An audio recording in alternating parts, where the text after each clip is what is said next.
Hey guys, what's up? Glamorous here with Pain Street Nation. So today I have a review for you for Battlefield 3. Uh, I would have gotten this review done sooner had I not been up so much just sitting here playing Battlefield 3. So, I also would have done the video yesterday, but the servers were down, so I couldn't do it yesterday. But I am here finally, got a chance to review it, got a chance to get some decent footage. It's not the best, it's a little hard to play when you have a little less than 30 FPS, especially something like this, but we'll go with what we got and see how it works out.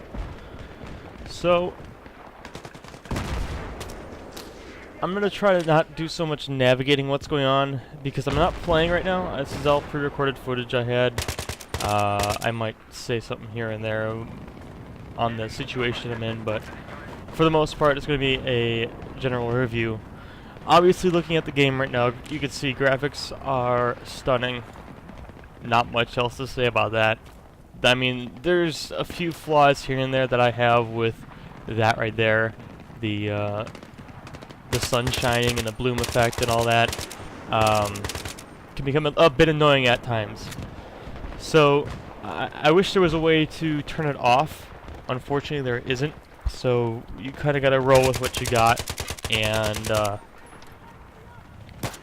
yeah. So, anyways, that's all. I pretty much got on the graphics. I mean, there's not much I could go on the graphics besides the fact that it looks good. And this is I only have it set on my machine on everything is high.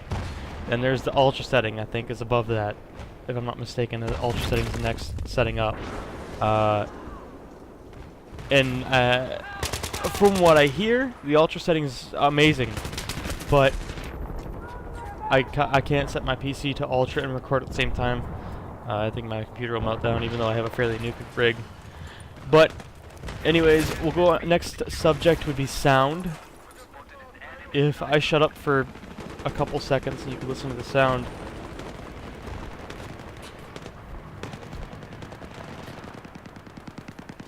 But, I mean, as far as the sound goes, they add so many effects to the sound in the determining what area of the map you're in, and if you're in like a enclosed space, like I was just in that building over there. If I was gonna shoot, it would sound more muffled, like I was shooting inside a building. If you go out in here, it's more open sound, and everything's dynamic as far as sound goes. You hear every bullet whiz by your head or just nick you. They did a very, very good job on sound in this game. So, on to the gameplay. As far as gameplay goes, single player, I've played a couple of campaigns or a couple of missions on, and I gotta say it's not doing so much holding my attention as the multiplayer is. I'm having way more fun playing multiplayer with my buddies, but the campaign is there. It's your typical terrorists have some kind of weapon and you have to stop them. It is the general concept I'm getting of it so far. So, I don't think I'm going to be doing a video on the campaign so much as I would be doing it on multiplayer, but I really enjoy the multiplayer. I think it's got great replay ability to it, and I really love playing with my buddies on whether it's Skype, Ventrilo, TeamSpeak 3, whatever. It's a lot of fun to play with people you know and communicate and organize an attack on some position and work as a squad. There you saw me try to repair a tank, and he just sped away as I got picked off. And I think he eventually got blown up right after that too. But onto the squad system. If you now I know I kind of passed by it because I did it right away. But the squad system I went over real quick at the very beginning of this video. I scrolled through the squad system and what it was like, and they changed it from the beta, which I like, because from the beta what it was is you'd click a button, try to find squad, and that was pretty much it. Cross your fingers as far as getting in a squad with your friends. But with this, they actually changed it so you can select the squad you want to join and go join that squad and go from there. And They did improve it quite a bit from the beta. You can leave your squad, switch teams, suicide, all from the menu. Suicide from the menu, squad, and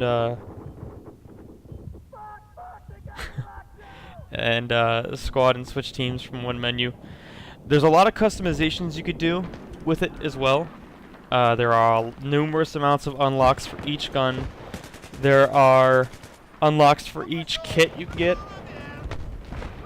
I'm trying to think of anything I'm missing as far as unlocks go. There's a dude laying right by my feet, and I totally missed him as he just sat there and shot me with a silenced pistol. But anyways, numerous amounts of unlocks, numerous amounts of little gadgets and things you can unlock. Like the engineer can unlock a little robot that goes over and plants the bomb at a bomb site and stuff. This guy thinks he's so clever hiding there. But yeah, a lot of the kits are pretty much identical to most other Battlefield series games, as far as you got your assault, your recon, your support, and your engineer. And right now I'm playing engineer. You know, engineer's your guy gets to repair stuff, got a rocket launcher and machine gun, or assault rifle more or less. And then you got your support guy who gets the big heavy machine gun, can resupply people, and he gets stuff like C4 and mortars. And then you got your recon, which is your general sniper. I didn't get too much into recon, so I'm not sure on what recon's unlocks are. Apart from, I think you get some kind of sensor too. I'm not even too sure. I don't even play the recon because there's everybody on my team's a recon usually, or engineer. And then the assault guy is the major change that was done. In Bad Company 2 and previous series, there was the medic. And that was the guy that would go around healing people, defibbing people, and stuff like that. In this one, in Battlefield 3, assault is the guy that gets the med kit and the defib and takes care of all the medic duties for your team, which I think was a really good change, because I actually find myself playing assault a lot more now, because assault is the guy that's in the front lines, running around, doing a lot of shooting and ducking and weaving and capturing points. And I think that was a great change on DICE's part. Going on to how you would launch the game now, this is a very touchy subject for a lot of people. The battle log that you launch from on PC through Origin. You have to have Origin installed, you have to use Battlelog, which is through a web browser, which I really despise stuff that launches from a web browser. I think it's generally half-assed and not much effort or anything put into it. And I think the main reason they did that is because they heard about Call of Duty trying to come out with the social network, their Facebook, so to speak. And they wanted to compete with it, so they put out the Battlelog. And while it's done generally well, I still think I would much rather prefer to have... I don't think I would rather prefer to have... I would definitely prefer to have an in-game server browser and all that stuff, but you have to do all that through the web browser. And I really don't like that. I think that's really stupid and like I said before, half-assed. But that's my general opinion. It's like 50-50 down the middle. Half the people like Battlelog, half the people don't like Battlelog. And most of the hate too comes into effect that Origin, you have to have Origin running, and it's a new style. It's like Steam, I guess, is the easiest way to explain it. It's what's the word I'm looking for? A game distributor kind of program, a game client. You go in and download your games and stuff, and a lot of people don't understand why EA couldn't just use Steam to launch a lot of their games. And I agree. I don't know why they had to go ahead and make Origin. I think they just wanted a little bit extra profit because EA's like that. But that's beside the point.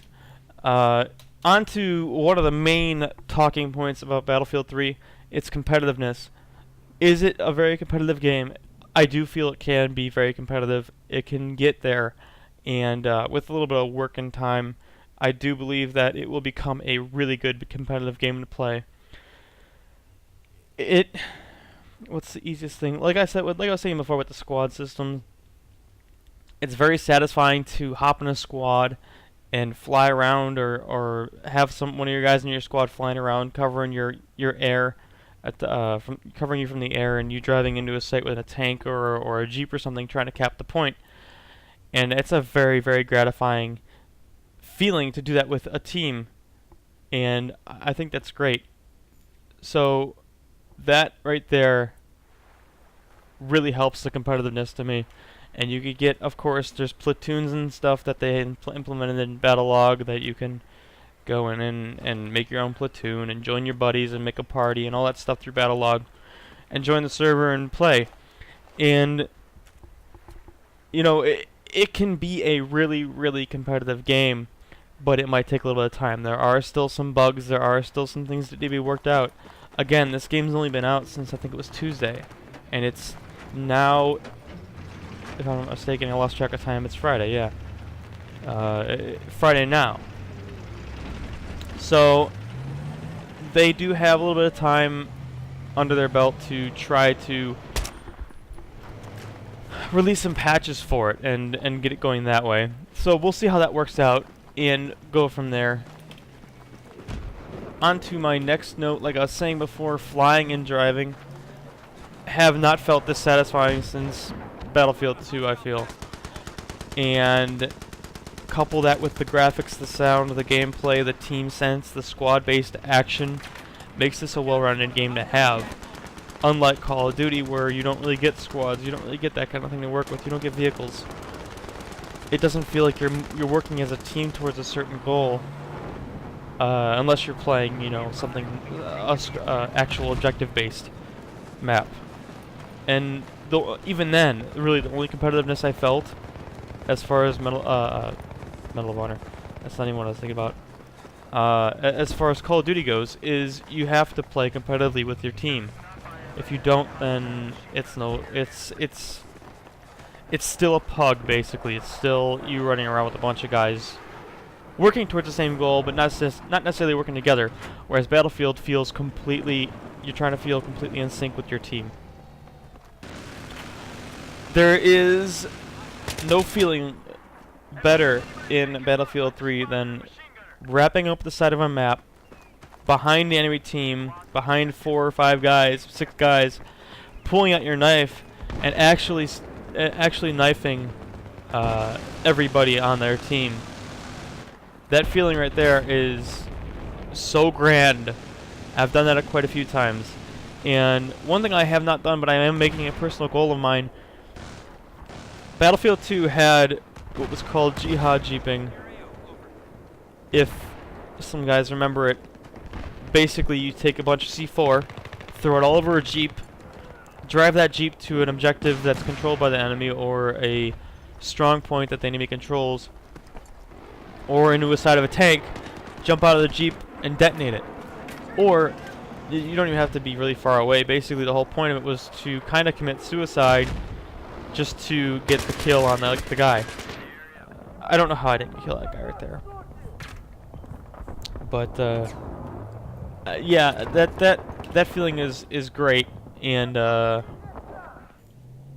yeah, I really feel that Battlefield 3 is on its way to being one of the best shooter games out there. Just with a few patches, a few little tweaks here and there, and I feel it could shoot it straight up to the top with no questions asked. It definitely has Game of the Year material written all over it, as long as it can keep doing what it's doing, basically. I mean, not much else to say about the game. I mean, just watch some of this footage that I'm not necessarily that I'm doing, because I know I'm not the best, but yeah, we'll just follow what I'm doing, and I mean, here's that knife kill I was talking about. I mean, this guy doesn't even see me coming. There's 2 types of knife kills in it. There's this one.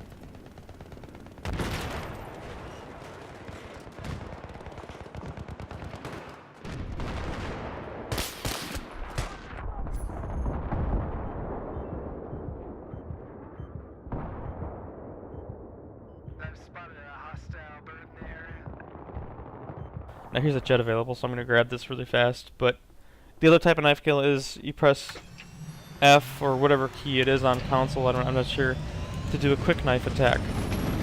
And yeah, it takes 2 knives, as far as I'm aware, to kill somebody with that. Now, for whatever reason, I can't hit this dude. Don't say anything, guys. I know I'm a horrible jet pilot. I'm still working on it. I actually just started flying jets for the first time yesterday, and that was only for about 15 minutes. So I'm still trying to get the hang of it. And I think I do a rather good job of avoiding this guy for the time being. It is a lot of fun flying upside down over a lot of people, though. I gotta say that's the jet flying and stuff is a lot of fun. I actually enjoy it quite a bit.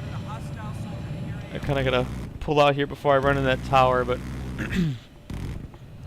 now this guy has a lock on me with his missiles, so I was able to thwart that with some flares, but I'm assuming he shot a second round. And I'm just trying to avoid the crap out of these missiles. And surprisingly, I got back in the area in time to not get my not basically suicide myself. So just trying to avoid everything for right now. And of course, he gets another lock on me. This guy's that's flying behind me is pretty good, but I'm trying to basically just drag this out for as long as possible. But I do see an opportunity.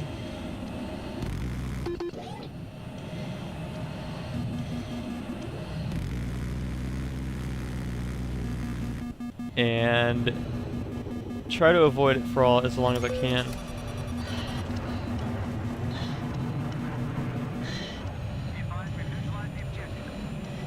But I know he keeps getting a lock on me. Not much I could do. I saw a tank there. I was like, oh, well, whatever. I might as well. So. But that's going to do it for this review, guys. Thanks for checking it out. Again, my name has been Glamorous. Check us out at PainStreetNation.com. And that's going to do it for me. Thanks, guys.